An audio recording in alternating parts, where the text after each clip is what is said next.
Assalamualaikum warahmatullahi wabarakatuh. Saya Dinda Putri Rahmawati dengan nomor NIM 1201619015 dari kelas 2 PB2.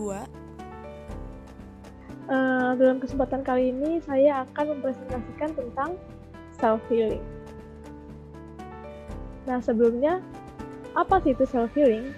Self-healing adalah proses penyembuhan yang hanya melibatkan diri sendiri untuk bangkit dari penderitaan yang pernah dialami dan memulihkan dari luka batin. Nah, ini menurut dari ilmu psikologi.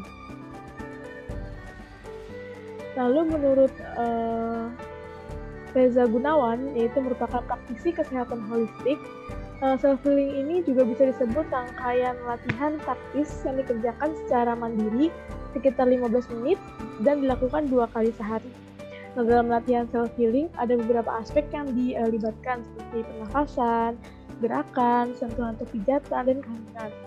Nah, latihan ini memungkinkan seseorang untuk berhenti sejenak dari segala rutinitasnya sehingga bisa berinteraksi dengan diri sendiri dan berinteraksi dengan energi di alam sekitar kita. Nah, lalu secara umum bisa digambarkan bahwa self-healing ini adalah proses pemulihan yang umumnya terjadi akibat gangguan psikologis, trauma, dan semacamnya karena adanya luka batin masa lalu yang disebabkan oleh diri sendiri atau orang lain.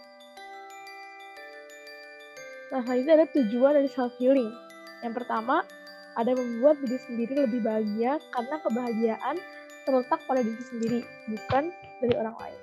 Yang kedua, ada untuk memahami diri sendiri, menerima ketidaksempurnaan, dan membentuk pikiran positif dari apa yang telah terjadi.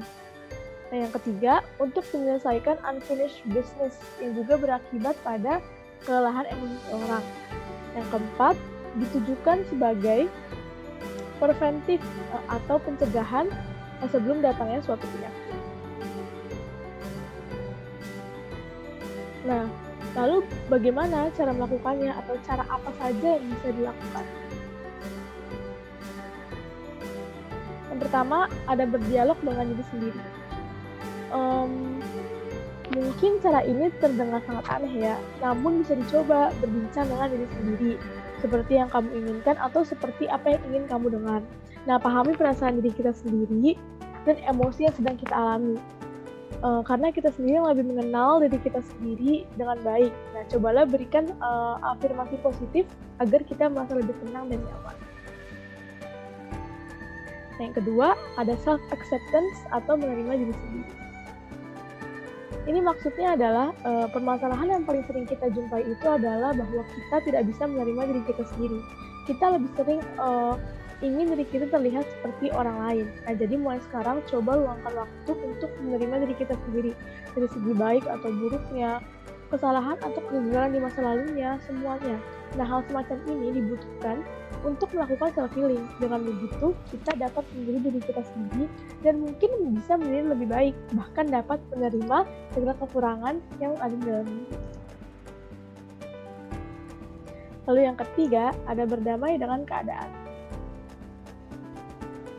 Jadi proses self-healing ini mungkin juga terkadang menyakitkan ya, karena membuat kita teringat dengan ingatan yang buruk atau yang pernah membuat kita kecewa.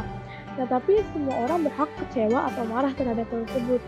Namun, apakah hal tersebut membuat kita menyalahkannya secara terus-menerus merupakan hal yang benar? Tentu saja tidak.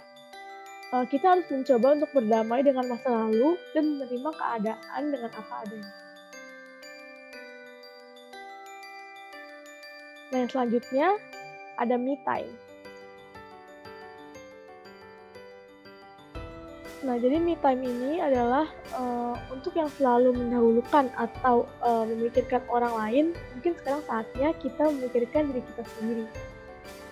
Me time ini juga berguna untuk membuat kita lebih bahagia, karena kebahagiaan itu balik lagi berada di diri kita sendiri.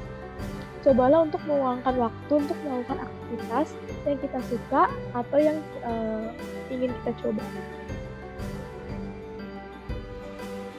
Lalu selanjutnya ada meningkatkan self-compassion. Nah, apa sih self-compassion? Nah, self-compassion ini merupakan kemampuan untuk memahami keadaan emosi diri sendiri dan juga respon atau peristiwa yang dialami disertai keinginan untuk menolong diri. Nah, self-compassion ini dapat membuat orang memaknai pengalaman yang tidak nyaman dengan emosi yang berbeda. Nah, dengan meningkatkan self-compassion, kita dapat memaknai suatu hal dengan lebih positif.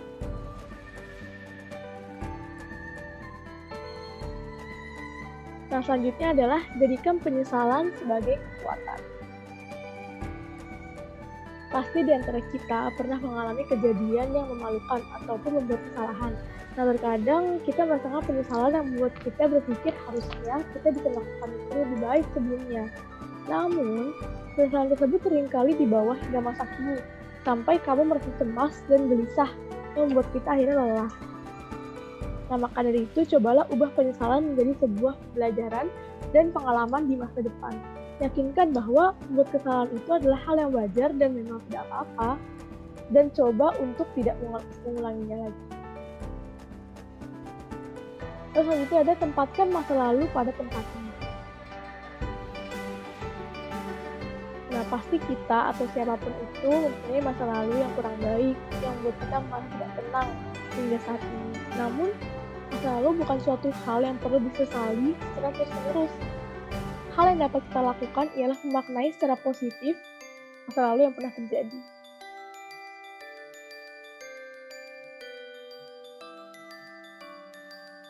Nah, yang ke-8 ada menulis ekspresif.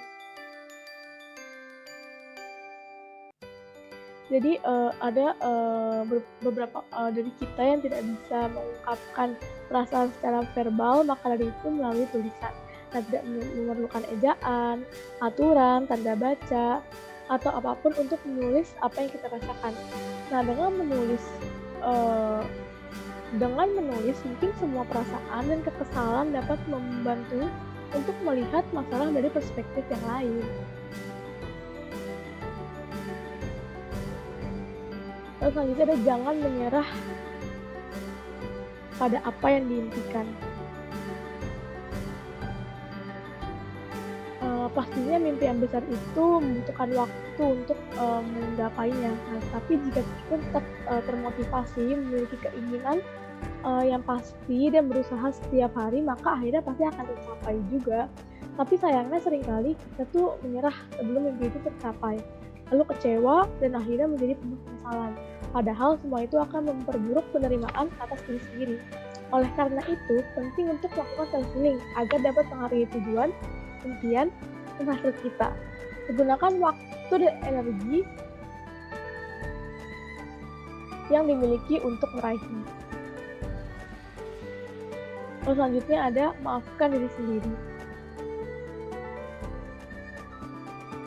Memaafkan orang lain, apabila kita memaafkan orang lain, itu pasti kita akan merasa bahwa kita tidak punya beban. Nah, sama juga dengan diri sendiri. Nah, melakukan self-healing dengan memaafkan diri sendiri ini dapat memberi kesempatan untuk menunjukkan kepada dunia betapa hebatnya kita dan menerima kesempatan untuk melakukan hal-hal luar biasa dengan hidup. Nah, selanjutnya adalah membuat what to do list. Membuat what to do list ini akan membantu merasa lebih baik secara emosional, yang pada akhirnya akan memiliki efek positif terhadap tubuh. Caranya, tuliskan 3 target yang bisa ditindaklanjuti dalam membantu melakukan self-healing. Misalnya, berjalan 10.000 langkah setiap hari, makan buah dan sayuran, atau bermeditasi setiap malam. Nah, pastikan tujuan itu realistis. Nah, tuliskan di kertas atau buku tentang kemajuan atau progres yang sudah kita jalani. Nah, hal tersebut tidak hanya akan membantu tetap termotivasi, tapi juga memberikan dorongan yang positif. Selanjutnya ada melakukan kegiatan positif. Nah, ketika kita mulai melakukan self-healing, penting untuk kita menyaring hal-hal negatif yang dapat menimbulkan stres. Nah, cobalah untuk melakukan kegiatan-kegiatan positif secara rutin, karena secara tidak langsung otak akan mengirim pesan positif yang dapat meningkatkan mood dan mendukung proses self-healing.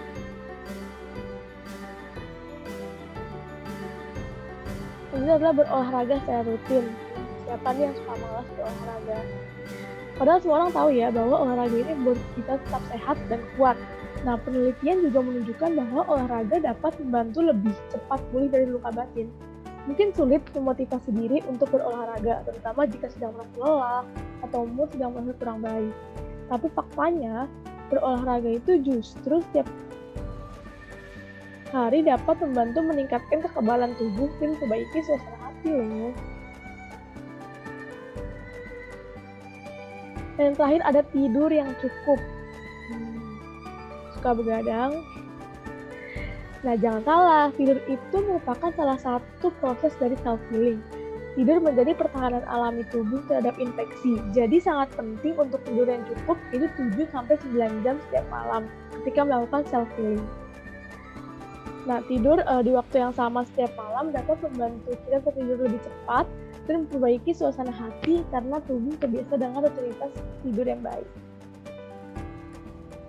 Nah, jadi kesimpulannya adalah setiap orang ini adalah penyembuh terbaik bagi dirinya sendiri. Semua peristiwa yang menyebabkan trauma, luka batin, maupun mengubah kepribadian seseorang dapat disembuhkan oleh diri sendiri dan waktu, serta jadikan hal tersebut pengalaman dan pembelajaran untuk di masa depan. Sekian presentasi dari saya. Selanjutnya adalah sesi tanya jawab. Terima kasih.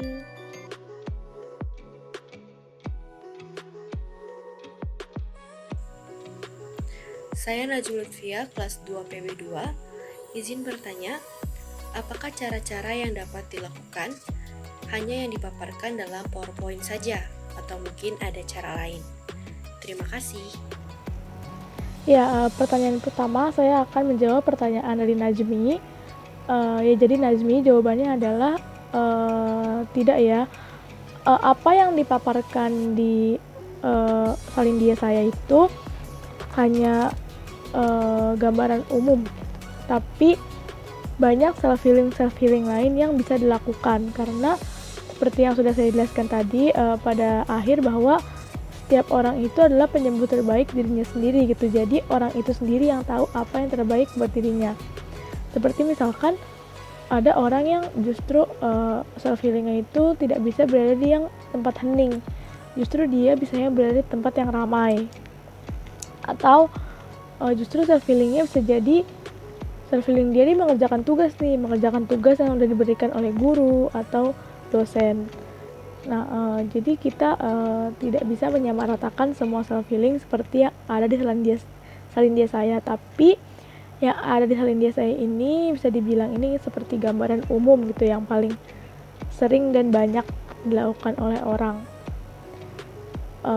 Mungkin self-healingnya Najmi sama self-healingnya saya berbeda. Nah, ya seperti itu juga contohnya. Jadi self-healing itu tidak hanya yang dipaparkan di salin dia saya saja, tetapi ada banyak yang lain-lainnya juga. Terima kasih Najmi atas pertanyaannya. Assalamualaikum, perkenalkan saya Aprilia. Saya izin bertanya kepada Kak Dinda mengenai bagaimana solusinya apabila kita belum menemukan cara kita sendiri untuk melakukan kegiatan self-healing tersebut. Apakah ada solusinya? Kak Dinda, terima kasih. Lalu pertanyaan selanjutnya, saya akan mencoba menjawab pertanyaan dari Aprilia. Jadi jawabannya adalah sebetulnya April mungkin dibanding belum menemukan, dia belum menyadari kalau sebenarnya dia tuh sudah menemukan self-healing dia sendiri. Cuma dia belum sadar kalau ini loh self-healing saya gitu, karena pasti setiap individu, setiap orang itu punya kesenangan atau kesukaannya masing-masing. Kayak misalkan saya, self-healing saya itu nonton film, nonton drama, atau melihat musik video, kayak gitu. Nah, awalnya saya merasa, ini ya kegiatan saya selang saya bosan saja, tapi ternyata bukan, ternyata itu adalah, ini ternyata termasuk self-healing saya. Setelah saya menonton, saya merasa senang, saya merasa bahagia, saya merasa mood saya kembali, saya merasa otak saya menjadi fresh kembali gitu. Nah, seperti itu. Nah, mungkin atau bisa juga apabila memang belum menemukan, itu mungkin karena orang itu belum mencoba hal-hal yang baru. belum mencoba hal-hal yang belum pernah dilakukan gitu. Jadi belum bisa menemukan apa yang dia sukai dan dia ingin lakukan gitu. Nah, mungkin lebih baik untuk coba deh hal-hal yang baru, coba hal-hal yang belum pernah kita lakukan, keluar dari zona nyaman. Nah, mungkin di situ kita bisa menemukan self healing kita sendiri. Terima kasih April atas pertanyaannya. Assalamualaikum warahmatullahi wabarakatuh. Saya Hidayatullah Rahmadini izin bertanya. Apakah hal yang telah dipaparkan tadi 1% bisa membantu? Tolong jawabannya. Terima kasih. Selanjutnya saya akan menjawab pertanyaan dari Ida Ayu. Jadi Ida Ayu tentu saja tidak, apa yang dipaparkan di salin dia tidak 100% bisa membantu, karena balik lagi seperti jawaban dari pertanyaan April, kalau self healing orang itu kan berbeda-beda ya. Bisa jadi self healing yang saya paparkan belum tentu bisa dilakukan oleh Ida Ayu atau teman-teman yang lain, atau bisa jadi ternyata self healing yang dilakukan cocok sama saya. Nah, jadi itu ya balik lagi ke individunya sendiri, self healing apa yang cocok sama kita. Jangan sampai kita melakukan sesuatu yang dipaksa oleh orang lain, seperti coba deh nonton ini, coba deh ngelakuin ini, tapi ternyata kita nggak nyaman. Nah, jangan sampai kayak gitu. Kita benar-benar harus ngelakuin hal yang kita suka, hal yang kita nyaman, hal yang bikin kita tuh bahagia gitu. Jangan sampai kita mau melakukan self healing tapi malah kita makin tertekan. Itu bukan self healing namanya. Nah, coba cari sesuatu yang bisa membantu membangkitkan mood, membantu membuat kita bahagia, membuat kita nyaman, membuat kita tenang. Nah, di saat kita udah bisa melakukan self healing, itu berarti kita udah menemukan kebahagiaan itu berarti kita sama saya sudah melakukan self healing. Karena self healing itu tidak usah susah-susah, seperti kita mungkin dengan kita tiduran sambil membaca cerita atau bagaimana, itu udah self healing. Seperti itu. Terima kasih Ida Ayu atas pertanyaannya. Assalamualaikum warahmatullahi wabarakatuh. Saya Nur Fadia Rahma dengan NIM 12016190008 izin bertanya kepada Dinda atas presentasi yang dipaparkan tadi. Menurut Dinda, apakah self healing itu diperlukan untuk setiap individu atau nggak perlu gitu? Terima kasih. Selanjutnya ada pertanyaan dari Nur Fadia.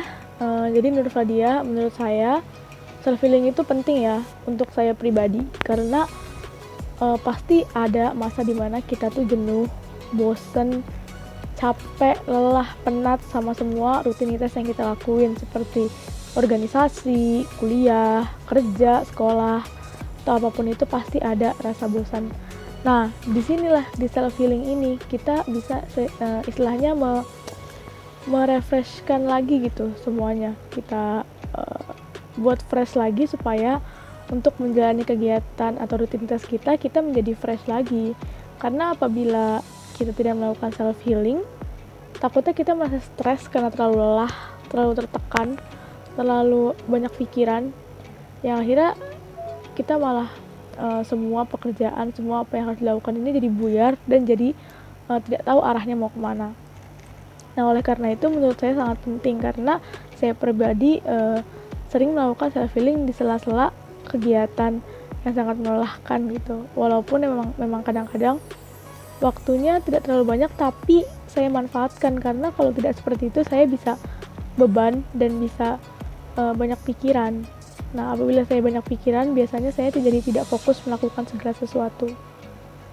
Nah, mungkin seperti itu Fadia. Terima kasih Fadia atas pertanyaannya. Saya Taskia Rahma dari kelas 2 PB2 ingin bertanya, karena ini merupakan self healing, apakah faktor dari teman juga bisa membantu untuk self healing? Terima kasih. Lalu pertanyaan terakhir ada dari Taskia. Jadi Taskia, walaupun ini self healing, tapi faktor teman tentu saja bisa mempengaruhi, karena seperti yang tadi sudah dijelaskan, teman bisa saja membantu kita untuk meningkatkan mood, seperti teman menceritakan lelucon, menceritakan cerita lucu, baik melalui telepon atau bertemu secara langsung. Nah, justru lewat teman juga mungkin kita bisa bertukar cerita atau membagikan cerita, seperti kita menceritakan tentang kita tuh sudah lelah, kelelahan kita, kepenatan kita, kebosanan kita. Nah, dengan teman kita bisa mencari suasana baru atau bisa setidaknya berbagi keresahan. Walaupun mungkin teman itu juga tidak membantu secara 100%, tapi setidaknya kita bisa berbagi keresahan dengan mereka. Nah, di situ menurut saya salah satu poin yang penting ya, karena kita tidak memendam itu sendiri kan, karena kalau dipendam sendiri juga tidak baik. Apabila bisa dibagi dengan teman itu lebih baik. Ya, terima kasih Aski atas pertanyaannya. Sekian presentasi dari saya. Apabila masih banyak kekurangan, mohon maaf. Terima kasih untuk teman-teman yang sudah bertanya. Wassalamualaikum warahmatullahi wabarakatuh.